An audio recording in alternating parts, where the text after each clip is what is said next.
ప్రభునామన స్తోత్రాలు. యేసుక్రీస్తు నామంలో మీ అందరికీ happy Sunday and happy Easter కూడా అండ్ పునరుద్ధాన పండుగ కూడా మీకు విషెస్ తెలియజేస్తున్నాను. నా పేరు లిల్లీ, మాది Anakapalli district and Bhupatpalem village. So కొన్ని విషయాలు పునరుద్ధాన పండుగ గురించి అండ్ ఈ ఫెస్టివల్ గురించి కొన్ని విషయాలు మీకు తెలియచేయాలని ఆశపడుతున్నాను. దేవుడు నాకు మరి తెలియజేసిన విధానంలో కొన్ని విషయాలు మీతో పంచుకోవాలని ఆశపడుతున్నాను. మొట్టమొదటిగా 4 సువార్తల్లో కూడా మనకు తెలియచేయబడి ఉంటుంది. అన్నీ కూడా మనం వివరించలేం. చాలా సంఘటనలు జరిగినాయి. యేసుక్రీస్తు వారు సిలువ వేయబడక ముందే లేఖనాల ప్రకారం ఎన్నో విషయాలు మరి యేసుక్రీస్తు వారు ముందుగానే పసిగట్టి చాలా విషయాలు మరి లేఖనం ఇలా నెరవేర్చబడిందని నెరవేరుస్తూనే ఉన్నారు. చాలా విషయాలు జరిగినాయి. అయితే ఆ తర్వాత యేసుక్రీస్తు వారు సిలువ మరణం తర్వాత శిష్యులు చెదిరిపోయారు. యూదా జాతికి భయపడిపోయిన పరిస్థితిలో మరి యేసుక్రీస్తు వారిని సమాధిలో ఉంచకపోతే ఎలా తిరిగి లేగగలడు? ఎందుకంటే ఆయన వాగ్దానం చేశాడు, పాపిష్టులైన మనుషుల చేతికి అప్పగించబడతాను, 3వ దినం తిరిగి లెగుస్తానని చెప్పి ఆయన వాగ్దానం ఎలా నెరవేర్చబడుతుంది? అప్పుడు చూస్తే శిష్యులు భయపడిపోయిన వారిగా ఉన్నారు. అప్పుడు హరిమత యోసేపు యేసుక్రీస్తు తెగించి యేసుక్రీస్తు దేహం నాకు ఇవ్వండి అని చెప్పి ఆయన తీసుకెళ్లి మరి తన కొరకు తొలిపించుకున్న సమాధిలో ఉంచడం జరుగుతుందన్నమాట. అయితే మనం చూద్దాం 4 సువార్తల్లో మత్తయి, మార్కు, లూకా, యోహానులో 4 కూడా డిఫరెంట్గా అంటే ఎవరికి చూసిన విధానంలో, ఎవరికి అర్థమైన విధానంలో, ఎందుకంటే ఒక్కొక్కరు ఉన్నప్పుడు ఒక్కొక్క సంఘటనలు జరిగినాయి కాబట్టి 4 మరి శిష్యులు కూడా అపోస్తులు కూడా చక్కగా వాళ్ళకి అర్థమయ్యే భాషలు. అందుకే మీరు ఒక్క అధ్యాయం మాత్రం చదివితే మీకు అర్థం కాదు, 4 అధ్యాయాలు చదవండి. మొదటగా నేను మీకు తెలియజేస్తున్నాను. చూద్దాం మత్తయి సువార్త 28వ అధ్యాయం మొదటి నుంచి మీరు చదువుకున్నట్లయితే అక్కడ కూడా యేసుక్రీస్తు వారి పునరుద్ధానం గురించి వ్రాయబడి ఉంటుంది. అండ్ మార్కు సువార్త 16వ అధ్యాయంలో కూడా మీకు అక్కడ తెలియచేయబడి ఉంటుంది. అండ్ లూకా సువార్త 24వ అధ్యాయంలో కూడా తెలియచేయబడి ఉంటుంది. అండ్ యోహాను సువార్త 20వ అధ్యాయము అంతా కూడా మీరు కంప్లీట్గా అధ్యాయాలు చదవండి, మీకు అర్థమవుతుంది. సో మనం ఈరోజు ఒక్కొక్కరు ఒక్కొక్క టాపిక్ మీద మాట్లాడుతూ ఉంటారు కదా. నేను కూడా కొన్ని విషయాలు మీకు చక్కగా క్లుప్తంగా మరీ వీడియో లెంగ్త్ అవ్వకుండా నేను మీ కొరకు కొన్ని విషయాలు చెప్పాలనుకుంటున్నాను. మరి ప్లీజ్ వినండి, దేవుని ఆశీర్వాదాలు పొందుకోండి.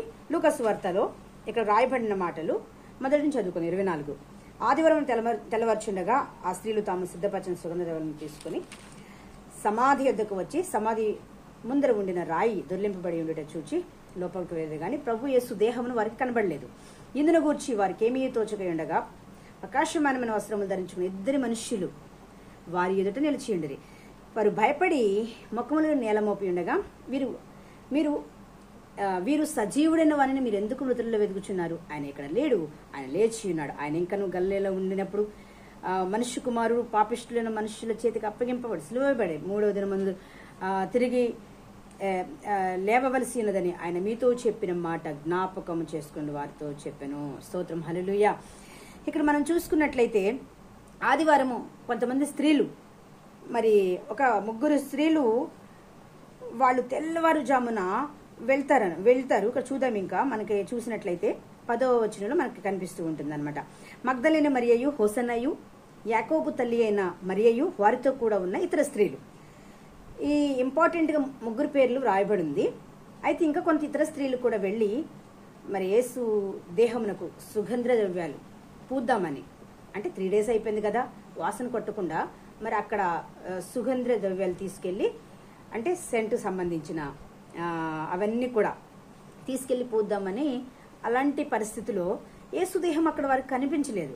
వాళ్ళు అక్కడ వెతుకుతూ ఉన్న సమయంలో అప్పుడు దేవుని మరి దూత ప్రత్యక్షమయ్యి వాళ్ళకి చక్కగా వారంట భయపడి ముఖములను నేలమోపి ఉండగా వీరు సజీవుడైన వారిని మీరెందుకు మృతులలో వెతుకుచున్నాడు? ఆయన ఇక్కడ లేడు, ఆయన చెప్పినట్లుగానే లేచి ఉన్నాడు. స్తోత్రం, హల్లెలూయా. నిజంగా ఈ దినాల్లో మనుషులు ఎక్కడెక్కడో వెతుకుతున్నారు. ఆయన చెప్పాడు కదా లేఖనాలు, అందుకే మనకి లేఖనాలు తెలియచేస్తూ ఉంది. చూద్దామా అపోస్తుల కార్యముల గ్రంథంలో ఆయన బ్రతికి ఉన్నప్పుడు కూడా ఆయన చెప్పాడు. కానీ ఆయన నమ్మలేని పరిస్థితిలో ప్రజలు కనబడుతూ ఉన్నారు. ఆయన మాట గ్రహించలేని పరిస్థితిలో కనబడుతూ ఉన్నారు. అందుకే అపోస్తుల కార్యం 2వ అధ్యాయం 24లో కూడా రాయబడింది, మరణము ఆయనను బంధించి ఉండుట అసాధ్యము. ఆయన మరణ సంఖ్యలు మరి విడుదల పొంది మరణ సంఖ్యల నుంచి విడిపించబడి ఆయన లేచాడు. ఆమేన్, హల్లెలూయా. కాబట్టి ఆయన మీతో చెప్పాడు, మీరు ఇక్కడెందుకు వెతుకుతున్నారు అని చెప్పి అక్కడ చెప్పడం జరిగిందనమాట. ఆ తర్వాత ఇక్కడ మనం చూసుకున్నట్లయితే అయితే వారి మాటలు 9వ వచనం మనకు అనిపిస్తుంది. సమాధి యుద్ధ నుండి తిరిగి వెళ్లి ఈ సంగతులని 11 శిష్యులకు తక్కిన వారందరికీ తెలియజేశారు. ఈ సంగతులు అపోస్తులతో చెప్పిన వారు ఎవరనగా మగ్దలేని మరియయు, హోసన్నయు, యాకోబు తల్లి అయిన మరియయు, వారితో కూడా ఉన్న ఇతర స్త్రీలు. అయితే వారి మాటలు వీరి దృష్టికి వెర్రితనంగా ఉన్నాయంట. వెళ్ళి శిష్యులకు తెలియచేశారు ఈ లేడీస్ బ్యాచ్ అంతా కూడా, ఈ స్త్రీలు. అయితే వీళ్ళ మాటలు వాళ్ళ దృష్టికి వెర్రితనంగా ఉన్నాయి. చేసే సేవే సంఘాల్లో స్త్రీలు ఎక్కువ శాతం సేవ చేస్తున్నారు. అంటే ఫర్ ఎగ్జాంపుల్ నా వరకు వచ్చేసరికి నేను ఎక్కువ సేవ చేశాను కాబట్టి నేను చెప్పగలను, అందరి గురించి నేను చెప్పలేను. ఇదివరకు దినాల్లో కూడా మనం చూసినట్లయితే పెద్దల కడ ఎవరు వెళ్ళారండి? స్త్రీలు వెళ్ళారు, పురుషులు వెళ్ళారా? స్త్రీలే వెళ్ళారు. కానీ ఇక్కడ మనం చూసినప్పుడు వీరి మాటలు వారి దృష్టికి వెర్రితనంగా ఉన్నాయంట. కొంతమంది సేవకులు అదేదో వేరే శాఖలకు సంబంధించిన వాళ్ళు, స్త్రీలు మాట్లాడకూడదు, స్త్రీలు మౌనంగా ఉండాలి. అసలు సేవ చేసింది స్త్రీలు కదండి. దేవుని కోసం పరితాపపడి దేవుని కోసం ఎంతో ఎంతో ఆవేదనతో అంగలార్చేది. ఇప్పుడు ఫర్ ఎగ్జాంపుల్ చర్చీస్లో కూడా ఉండేది కూడా 90% స్త్రీలైతే ఓన్లీ 10% మాత్రమే పురుషులు కనబడుతున్నారు మనకి అన్ని చర్చెస్లో. చూసారా? అలాంటి పరిస్థితిలో పోనీ 90 కాపని 80 వేసుకుందాం. అలాంటి పరిస్థితిలో స్త్రీలు ఎంతో మంది ఘనురాలు, మరి గ్రీకు దేశస్థు స్త్రీలు, గొప్పవారు, ఘనులు, మరి ఎంతమంది దేవుణ్ణి వెంబడించారండి. అంతమంది స్త్రీలు దేవుణ్ణి వెంబడిస్తూ ఉంటుంటే స్త్రీలకి పర్మిషన్ లేదు, దేవుని వాక్యం ఇలా ఉంది అలా ఉంది అని బల్లగుద్ది చెప్పేవాళ్ళు కూడా మనకి ఈ రోజుల్లో యూట్యూబ్లో కనిపిస్తూ ఉన్నారు. సో నేను చెప్పేది ఏంటంటే, ఇక్కడ మనం చూసినట్లయితే ఇంకా మనం చూసుకుంటే చూద్దాం, యోహాను సువార్తలో కూడా మనకి ఇక్కడ కనిపిస్తూ ఉంటుంది. చూద్దాం యోహాను సువార్త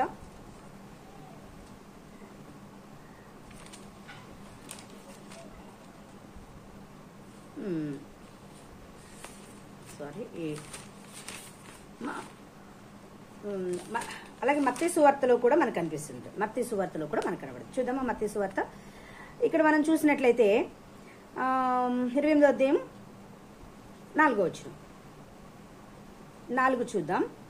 3:4 ఆ దూత స్వరము మెరుపు వలె ఉండెను, అతని వస్త్రములు హిమవంత తెల్లగా ఉండెను, అతనికి భయపడి ఉండుట వలన కావలి వారు వణిక చచ్చిన వారి వలె ఉండేది. దూత ఆ స్త్రీలను చూసి, మీరు భయపడకుడి, సిలువ వేయబడిన యేసును మీరు వెతుకుచున్నారు, నాకు తెలియను, ఆయన ఇక్కడ లేడు, తాను చెప్పినట్లే ఆయన లేచి ఉన్నాడు, రండి ప్రభువుని పండుకున్న స్థలము చూచి త్వరగా వెళ్ళి ఆయన మృతుల నుండి లేచి ఉన్నాడని ఆయన శిష్యులకు తెలియచేయడి. ఇక్కడ మీరు ఆయన చూతురు, ఇదిగో మీతో చెప్పితున్నాను. వారు భయముతోనూ మహా ఆనందముతోనూ సమాధి ఎదురుని త్వరగా వెళ్ళి ఆయన శిష్యులకు ఆ వర్తమానము తెలుప పరిగెత్తుచుండగా యేసు వారిని ఎదుర్కొని మీకు శుభమని చెప్పెను. యేసు, భయపడకుడి, మీరు వెళ్ళిన సహోదరులు గలిలయకు వెళ్ళవలనని వారు అక్కడ నన్ను చూతురని వారికి తెలుపుడని. అక్కడ కూడా ప్రభువు వారు చెప్తున్నారు, మీరు వెళ్ళండి, శిష్యులకి తెలియచేయండి, వారికంటే గలిలయకు నేను ముందు వెళ్తాను, అక్కడికి వాళ్ళని కలుస్తానని చెప్పండి అని చెప్పేసి ఇక్కడ కూడా మనకి చక్కగా దేవుని వాక్యం మనకి తెలియజేస్తూ ఉంటుంది. సరే, ఇంకొక చోటలో కూడా మనం చూసినట్లయితే చూద్దాం, యోహాను సువార్తలో కూడా మనం చూసినట్లయితే చూద్దాం. యోహాను సువార్త 20వ అధ్యాయంలో మనకి కనబడదు. ఆదివారం ఇంకా చీకటిగా ఉన్నప్పుడు మగ్దలేని మరియు పెందలకడ సమాధి ఎద్దుకు వచ్చి సమాధి మీద ఉండిన రాయి తీయబడి ఉండేట్టు చూచాను కనుక ఆమె పరిగెత్తి సీమోను పేతురును వద్దకు యేసు ప్రేమించిన మరి ఒక శిష్యుని వచ్చి ప్రభు సమాధిలోండి ఎత్తుకొని పోయి ఆయన ఎక్కడే ఉంచిరో ఎరుగమని చెప్పాను. కాబట్టి పేతురు మరి వీళ్ళందరూ వచ్చి కూడా యేసుక్రీస్తు శవాన్ని ఎవరో పట్టుకుని వెళ్ళిపోయారని చెప్పేసి అక్కడ చెప్పడం జరుగుతుంది. అయితే మరి పేతురు అప్పుడు మొదట సమాధి ఎదుకు వచ్చిన ఆ శిష్యుల లోపలికి పోయి చూచి నమ్మాను. అతడు మృతుల నుండి లేచుడు అగత్యము. యేసు లేఖనము వరింకను గ్రహింపరైది. అంతటా శిష్యులు తిరిగి తమ వారి యొద్దకు వెళ్ళిపోయారు. అది చూశారు, యేసు దేహము కనబడలేదు. శిష్యులు తమ వారి యొద్దకు వెళ్ళిపోయారు. అయితే ఇక్కడ రాయబడింది 11. అయితే మరియా సమాధి బయట నిలిచి ఏడ్చుచుండెను. ఆమె ఏడ్చుచూ సమాధిలో వంగి చూడగా తెల్లని వస్త్రములు ధరించిన 2 దేవదూతలు యేసు దేహం ఉంచబడిన స్థలంలో తలవైపున ఒకడును కాళ్ళ వైపున ఒకడు కూర్చుని కనబడెను. అందరూ వెళ్ళిపోయారు.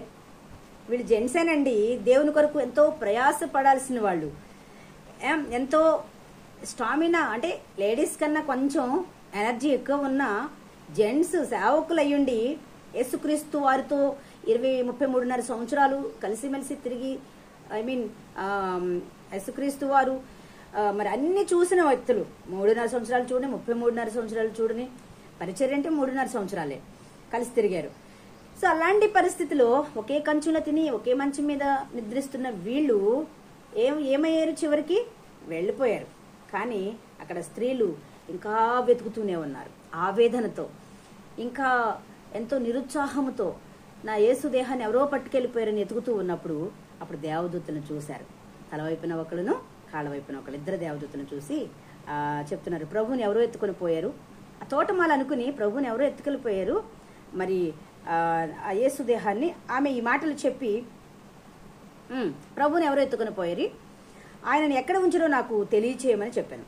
ఆమె ఆ మాటలు చెప్పి వెనుక తట్ట తిరిగి యేసు నిలిచి ఉండటం చూచాను, కానీ ఆయన యేసు అని గుర్తుపట్టలేదు. యేసు, అమ్మా ఎందుకు ఏడ్చుచున్నావు, ఎవరిని వెతుకుచున్నావు అని ఆమెను అడిగాను. ఆమె ఆయన తోటమాలి అనుకుని, అయ్యా నీవు ఆయనను మోసుకుని పోయినడలా ఆయనను ఎక్కడ ఉంచుతావో నాతో చెప్పమనేను. తోటమాలి అనుకుందంట.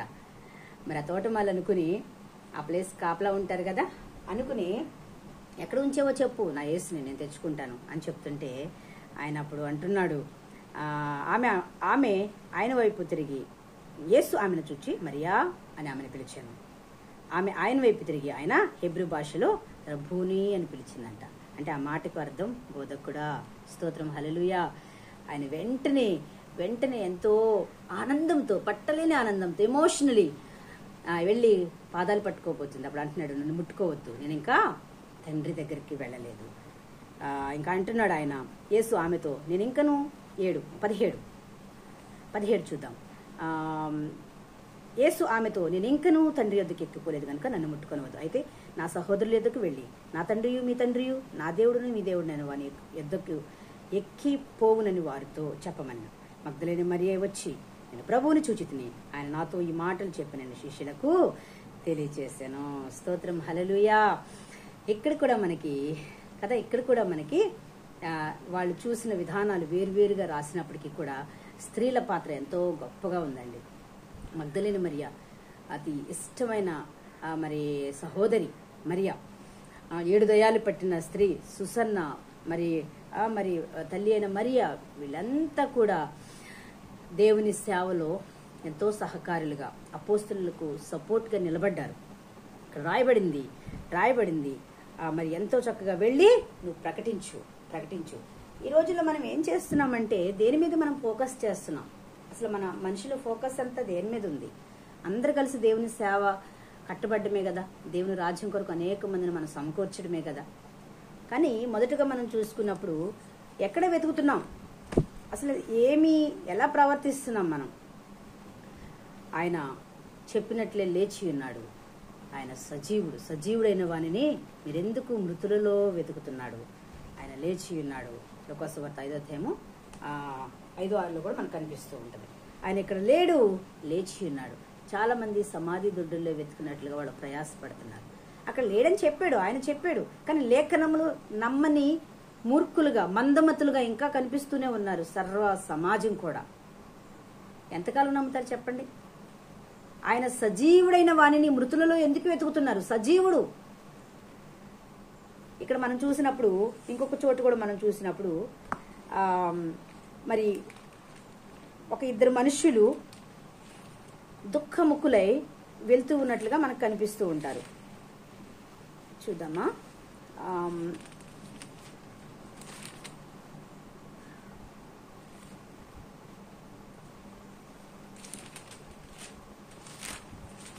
లూకాసు వార్త